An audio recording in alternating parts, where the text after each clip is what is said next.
আমিনের রহমত পাওয়ার জন্য, মাগফিরাত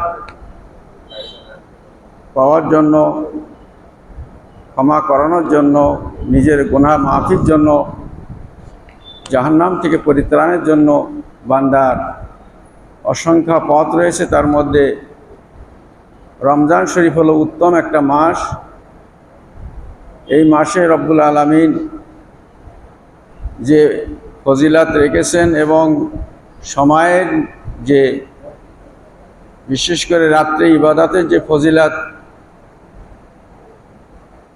হাদিস শরীফে আসছে, এটা অবর্ণনীয়। সুতরাং পবিত্র রমজান মাসের রোজা রেখে, দিনের রোজা রাত্রের ইবাদত, দিনের রোজা ফরজ, রাত্রের ইবাদত হলো সুন্নাত। ঈশান নামাজ ফরজ এবং বিতের ওয়াজিব বাদে আর বাকি ইবাদত হলো সুন্নাত। তাতাউ বলা হয়েছে। তাতাউ মানে অতিরিক্ত ইবাদত। তো অতিরিক্ত ইবাদত করলে কি হবে? যেমন আমরা তারাবির নামাজ পড়ি, পবিত্র কোরআনে কারীম তেলাওয়াত করি, জিকির আজকার ওজিফা করি, রাত্র জাগরণ করে ঘুম আসতেছে, তারপরও অন্য সময় যে সময় আমরা ঘুম পড়ি, সেই ঘুমটা না পড়ে আমরা কিছুটা সময় পবিত্র কোরআনে কারীম তেলাওয়াতের মাধ্যমে আমরা যদি অতিবাহিত করি, নবীজি ইরশাদ ফরমায়েছেন, আসিয়াম ওয়াল কোরআন ইয়াশফাআন, রোজা এবং পবিত্র কোরআনে কারীম কাল কিয়ামতের ময়দানে শাফাআত করবে। বলে সুবহানাল্লাহ। রোজা, পবিত্র কোরআনে কারীম, এই হাদিসে নামাজের কথা উল্লেখ নেই। সুতরাং রোজা বলবে, এ রব মানাতুহু আনিত তুআমি ওয়াশ শাহাওয়াতি ফিন নাহারে, হে আমার রব, আমি এই রোজাদার বান্দাকে দিনের রোজা, আমি রোজাই তাকে বিরত রেখেছি খাদ্য এবং যত রকমের অশ্লীল কাজ থেকে দিনে তাকে আমি বিরত রেখেছিলাম। সুতরাং আমি শাফাত করতেছি এই বান্দাকে আমি জান্নাতে দিয়ে দেবো। সুবহানাল্লাহ। কে বলবে? রোজা বলবে। কে বলবে? কাল কিয়ামতের ময়দানে রোজাই শাফাত করবে, রোজাই আল্লাহর কাছে আবেদন করবে। আল কোরআনু ইয়াকুলু এ রব মানাতুহু আনিন নওমে, আমি তাকে ঘুমের থেকে বিরত রেখেছিলাম। কে বলবে? কোরআনে কারীম বলবে। যে কোরআনে কারীম তেলাওয়াত করবে রাতে, যে কোরআনে কারীম, যে রোজাদার রাত্রে কোরআনে কারীম তেলাওয়াত করবে, সেই ব্যক্তির জন্য এই সুপারিশ। যে কোরআনে কারীম তেলাওয়াত করবে না তার জন্য তো সুপারিশ নয়। ওয়াল কোরআনু ইয়াকুলু এ রব মানাতুহু আনিন নওম, আমি এই বান্দাকে সবসময় ঘুমায় অন্য সময়, কিন্তু রমজান মাসে সে ঘুম না পড়ে আমাকে তেলাওয়াত করেছে। বলে সুবহানাল্লাহ। সুতরাং তুমি এই বান্দাকে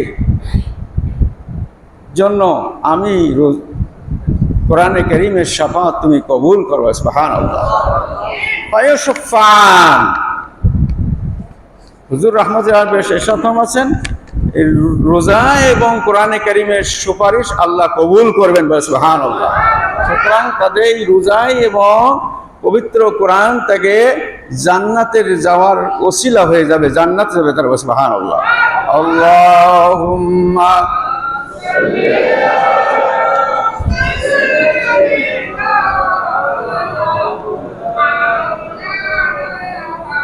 وعلى آل سيدنا,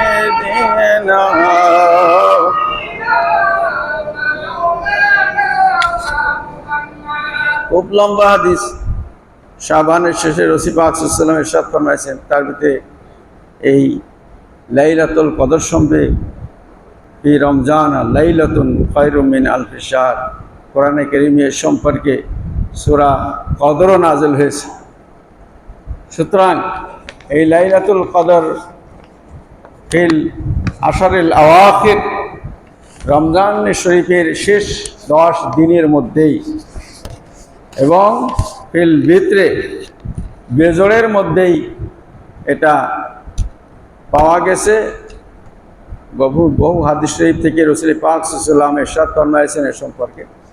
সুতরাং এই শেষ 10 দিনে হুজুর রাহমাতুল্লিল আলামিন প্রথমে 1 মাস ইতিকাফ করলেন, এরপরে তিনি 20 দিন ইতিকাফ করলেন, এরপরে তিনি শেষের 10 দিন ইতিকাফ করছিলেন। সুবহানাল্লাহ। এই 10 দিনের ভিতরেই রাসূল পাক সাল্লাল্লাহু আলাইহি ওয়াসাল্লাম শবে কদর পেয়েছিলেন। সুবহানাল্লাহ। শেষের 10 অধ্যায় এই জন্য ফজিলত বেশি, শেষের 10 অধ্যায়ের মধ্যেই শবে কদর নিহিত রয়েছে, লুকায়িত রয়েছে। বান্দা যদি যে অন্বেষণ করে, ফালতামিসুহা, হুজুর বলছেন তোমরা অন্বেষণ করো, ফিল আশারিল আওয়াখিরে ফিল ভিতরে, শেষের 10-এর বেজোড় রাত্রেতে তোমরা শবে কদরকে অনুসরণ করো। এই বেজোড় কোন রাত্রের মধ্যে রব্বুল আলামিন এই শবে কদর লুকায়ে রেখেছেন। যে বান্দা ওই সময় জাগ্রত থেকে ইবাদতের মধ্যে থাকবে, আল্লাহ তাকে মাফ করে দেবে, জান্নাত করে দেবে। ওই সময় যে বান্দা ওই শবে কদর যখন ফেরেশতারা, রহমতের ফেরেশতারা নুজুল হবে, জমিনে ঘুরতে থাকবে, সমস্ত গাছপালা সৃষ্টি জগৎ সবাই জিকিরের মধ্যে মশগুল থাকবে, আরশের নিচের থেকে রহমতের বাতাস প্রবাহিত হতে থাকবে। আমরা হয়তো দেখতে পাই না, অনুভব করি না, কিন্তু রহমতের বাতাস আরশের নিচে বিন তাহাতিল্লাহ আরশ, আরশের নিচের থেকে রহমতের বাতাস প্রবাহিত হতে থাকবে। রহমতের বাতাস ফেরেশতা বান্দাদেরকে পরিদর্শন করার জন্য জমিনের মধ্যে নিচে নেমে আসবে। কারা এই রাত্রিতে জেগে শবে কদরকে অন্বেষণ করতেছে, তাদেরকে সংবর্ধনা দেওয়ার জন্য, তাদেরকে সংবর্ধনা দেওয়ার জন্য, ইস্তেকবাল করার জন্য রহমতের ফেরেশতা জমিনের মধ্যে ঘুরতে থাকে। সুবহানাল্লাহ। সুতরাং যাদেরকে পাবে তারা খুশনসিব, তারা শবে কদর পেয়ে গেল, তাদের বিগত সমস্ত গুনাহ আল্লাহ মাফ করবেন, তাদের জন্য জান্নাত নির্ধারণ করবেন। সুবহানাল্লাহ। আল্লাহুম্মা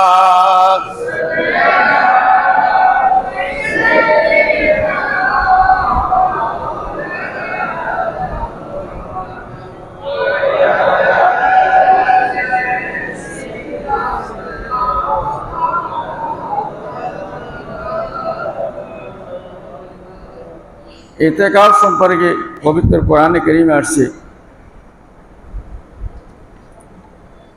ওয়ালা তুবাশিরুহুন্না ফিল মাসাজিদি ওয়া আনতুম আকিফুনা ফিল মাসাজিদ। তোমরা ইতিকাফ, কোরআনে কারীমে ইতিকাফ তৎকালীন যুগে ইতিকাফ করতো মানুষ, কিন্তু কিছু তারা রাত্রিতে স্বামী স্ত্রীর সহবাস বৈধ, কিন্তু ইতিকাফ অবস্থায় 10 দিন থাকলে তখন বৈধ নয়, তখন হারাম করা হয়েছে। প্রথম যুগে তারা জানতো না বিধায় এটা ছিল। আল্লাহ রাব্বুল আলামিন কোরআনে কারীম দ্বারা নিষেধ করে দিলেন, ওয়া আনতুম আকিফুনা আল মাসাজিদে, যখন তোমরা মসজিদে তোমরা ইতিকাফ করবে তখন তোমরা বাড়ি ঘরে যেতে পারবে না, শুধুমাত্র খানা, পানাহার, পেশাব, পায়খানা এবং ফরজ যদি গোসল হয় তো এই জন্য তোমরা বাইরে যেতে পারবে।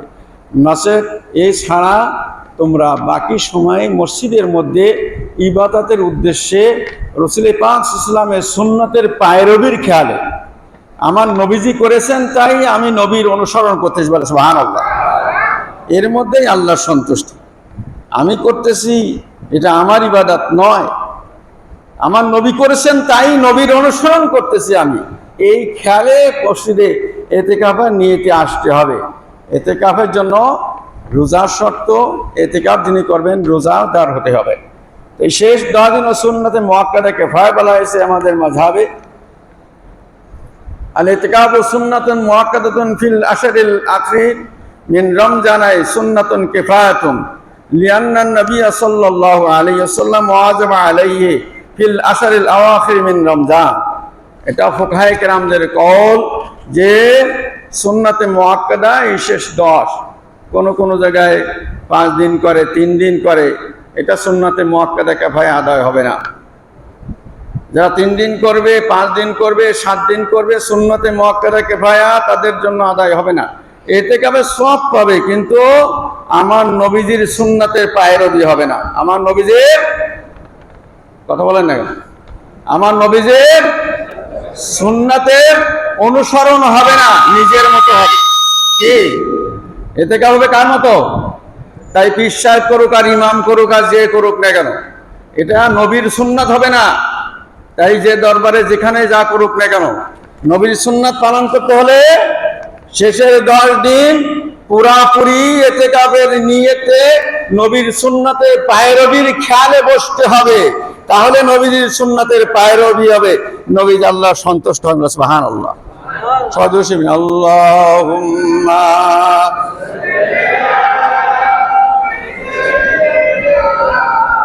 মাওলানা মুহাম্মাদ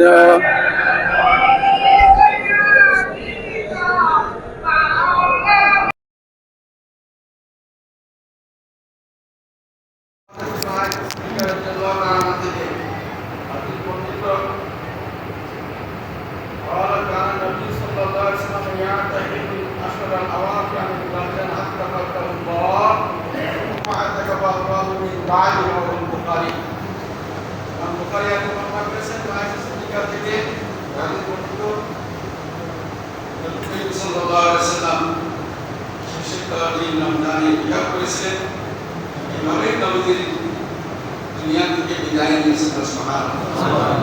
এই 10 দিন ইতিকাফ করতে করতে আমার নবী দুনিয়া থেকে সেই বছরটি বছর নবীজি এভাবে ইতিকাফ করতেন, যেটা বুখারীতে আছে। সুতরাং নবীজির পরে নবীজির আজওয়াজ মুতাহহারাত ইতিকাফ করতেন, কিন্তু দ্বিতীয় খলিফার জামানা থেকে এটা নিষিদ্ধ হয়ে গেল। নিষেধ করলেন ফিতনার জন্য যে মহিলারা ইতিকাফ করবে না, মহিলারা বাড়িতে ঘরে বসে ইতিকাফ করতে পারবে না। মহিলা যদি ইতিকাফ করতে চায়, তাদের ঘরের ভিতরে তাদের একটা নির্দিষ্ট জায়গায়, নির্দিষ্ট ঘরে সেখানে ইতিকাফ করবে। সেখানে বাড়ির প্রয়োজনীয় কাজকর্ম সে করবে না। সেখানে সে ইতিকাফের নিয়তে আমার নবীর সুন্নাতের, নবীর আজওয়াজ মুতাহহারাতের পায়রবি খেয়ালে করলে তিনিও ইতিকাফের পুরো ফজিলত অর্জন করবেন। সুবহানাল্লাহ।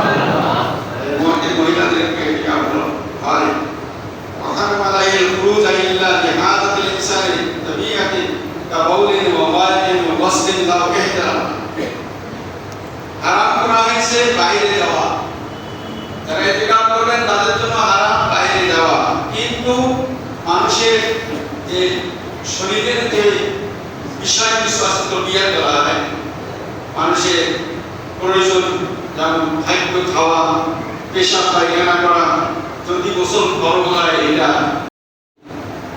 কিন্তু যদি ওযুর জন্য, শুধু ওযুর জন্য এটা যাওয়া যাবে না, ওযুর জন্য ব্যবস্থা রাখতে হবে। ফরজ নামাজ শুরু হয়েছে, নাই পানি, আপনি যেতে পারেন ফরজ আদায়ের জন্য। সুবহানাল্লাহ। ফরজ নামাজ আমার সময় হয়ে গেছে, আমার ব্যবস্থা নাই, মসজিদের কোনো কোনায় কোনো ব্যবস্থা নাই, সেক্ষেত্রে আপনি যেতে পারেন, পবিত্রতা অর্জনের খেয়ালে যেতে পারেন। ওয়ালা ইউকিনুল ইনসানু ফিল মাসজিদ আও শারঈয়াতান আও আযানিন লাউ মুআজ্জিনান ওয়া বাবুল মানাত খালুল মাসজিদ ওয়াল জুমআতি ওয়াক্ত যাওয়াল মিন বা'দ মানজিলিহি কাল্লাতি ওয়াক্তিন ইউদরিকুহা মা সুন্নাতিহা ওয়া তাস্তান্নু বা'দাহা আরবান আও সিত্তান ওয়া সুন্নাতুল মুআক্কাদাতুল কিফায়াতুন في مسجد الجماعة وما له إمام ومؤذن أديت فيه الخمس أو لا، وعن الإمام إشراط عليه الخمس فيه صححه وأما الجامع فيسقط فيه مطلقا اتفاقا। ফুকায়ে কেরামদের কওল, যেহেতু আমরা এই কয়টা বিষয় ছাড়া যদি ইতিকাফ অবস্থায় আমার ইস্তিনজা করতে গেলাম, পেশাব পায়খানার জন্য গেলাম, বা খানার জন্য গেলাম, এখন যদি কেউ সালাম দেয় তাহলে আপনি সালামের উত্তর দেবেন না। কে?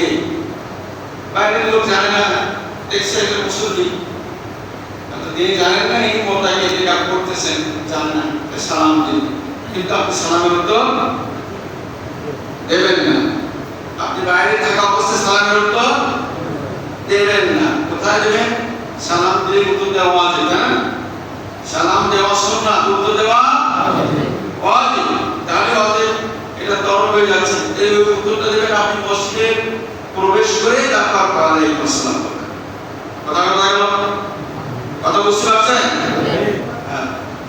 সুতরাং মসজিদে ঢুকে আপনি নিজে সালাম দিতে পারবেন, আবার কেউ সালাম দিয়ে উত্তর দিতে পারবেন। মসজিদে ভিতরে কোনো নিষেধ নাই, প্রয়োজনীয় কথাবার্তা বলতে পারবেন। সেখানে অতিরিক্ত কথাবার্তা গল্প গুজরিগুলা না করে নিতান্ত প্রয়োজন যেটা আপনার খাওয়া দাওয়া বা বিশেষ প্রয়োজন, এটা আপনার প্রয়োজন, এই জন্য আপনি কথাবার্তা বলবেন। অথবা কোনো কিতাব পড়তে পারেন, অথবা আম্বিয়া নবী রাসূলদের জীবনী, অথবা সাহাবায়ে কেরামদের জীবনী, অথবা আউলিয়া কেরামদের, এগুলা তাসকিরা এটা করা যেতে পারে। যেহেতু এটা কোনো দুনিয়াবি কথাবার্তার অন্তর্ভুক্ত নয়, এই জন্য এর থেকে আপনাদের যারা ইতিকাফ করবেন যতটুকু সম্ভব পারলে কোরআন শরীফ তেলাওয়াত করবেন, নামাজি পারে খালি থাকবেন অথবা ঘুমাবেন, আরাম করবেন, কোনো অসুবিধা নাই। এভাবে ইতিকাফ আমাদের ইতিকাফ মাসআলা আমাদের যে মসজিদের যদি মুয়াজ্জিন হয়, যদি মিনার যদি বাইরে থাকে, মুয়াজ্জিন যদি ইতিকাফ করে, তাহলে শুধুমাত্র আযানের জন্য যেতে পারবেন। আর যদি নিকট আত্মীয় যদি তার জানাজা যদি উপস্থিত হয়, নিকট আত্মীয়, তাহলে শুধুমাত্র কোনো কথাবার্তা না, সালাম কালাম কিছু নাই, সুতরাং নামাজে জানাজা করে একবার আমার ব্যবস্থায় মসজিদে প্রবেশ করবেন। এটাই হলো নিয়ম। আর যদি পাঁচ জায়গা মসজিদ যায়, জমা মসজিদ নয়, ইতিকাফ করতেছেন পাঁচ জায়গা মসজিদে, তাহলে ওখান থেকে জুমার নামাজ পড়তে আসবেন, প্রতিমধ্যে কারোর সঙ্গে কথাবার্তা সালাম কিছুই হবে না, শুধুমাত্র জুমা পড়ে চারটা সুন্নাত মুআক্কাদা পড়ে আপনি যাই মসজিদে পাঁচ জায়গা যে সেখানে আপনি ইতিকাফ করবেন। আলহামদুলিল্লাহ রাব্বিল আলামিন। আল্লাহ রাব্বুল আলামিন আমাদেরকে তৌফিক দান করুন যেন আমরা মাসলা জেনে আমরা যেন সঠিকভাবে আল্লাহ